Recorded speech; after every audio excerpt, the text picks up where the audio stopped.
Bonjour, c'est Tamara. Une maison pour Dieu, c'est le titre de la leçon de cette semaine. Le verset à mémoriser se trouve dans Exode 25:8.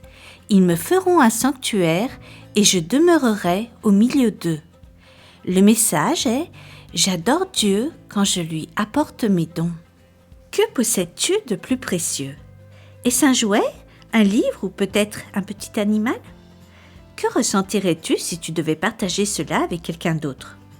Que ressentirais-tu si ton pasteur te demandait de l'apporter la semaine prochaine et de le donner à Dieu? Les Israélites pouvaient voir la présence de Dieu chaque jour. Ils regardaient la nuée qui les conduisait durant le jour et se souvenaient que Dieu était avec eux. Ils voyaient la colonne de feu pendant la nuit et sentaient la chaleur de la présence de Dieu. Cependant, cela n'était pas assez. Il leur fallait un endroit spécial où ils pourraient rencontrer Dieu. Et Dieu voulait les rencontrer. Il voulait que son peuple particulier sache qu'il était tout le temps avec lui, qu'il pouvait venir et l'adorer. Dieu voulait avoir une maison au milieu du camp des Israélites. Dieu savait exactement comment devait être sa maison. Il en donna les plans à Moïse afin qu'il sache exactement ce qu'il devait faire.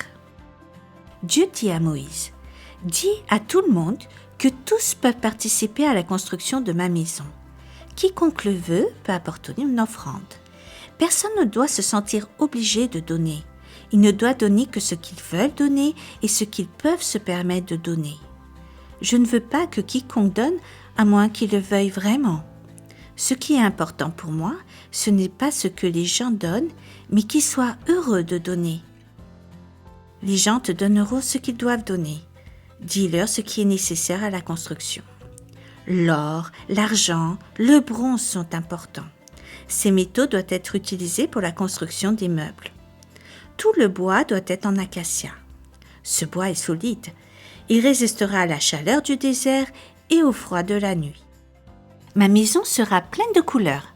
Les gens qui apporteront la laine de brebis devront la filer et la teindre en violet, en pourpre et en cramoisi.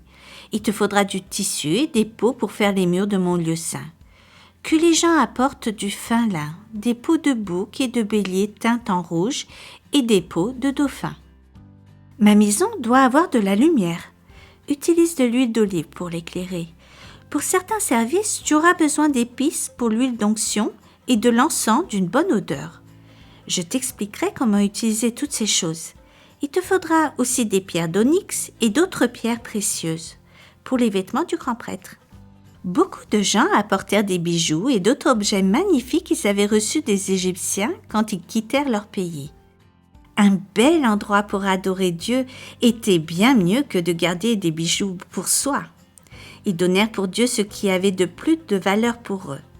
Dieu aurait la plus belle et la meilleure maison dans le camp. Les Israélites avaient vu la puissance de Dieu. Ils connaissaient son plan. La seule chose qu'ils désiraient était de pouvoir louer et adorer Dieu comme il le demandait dans un endroit approprié.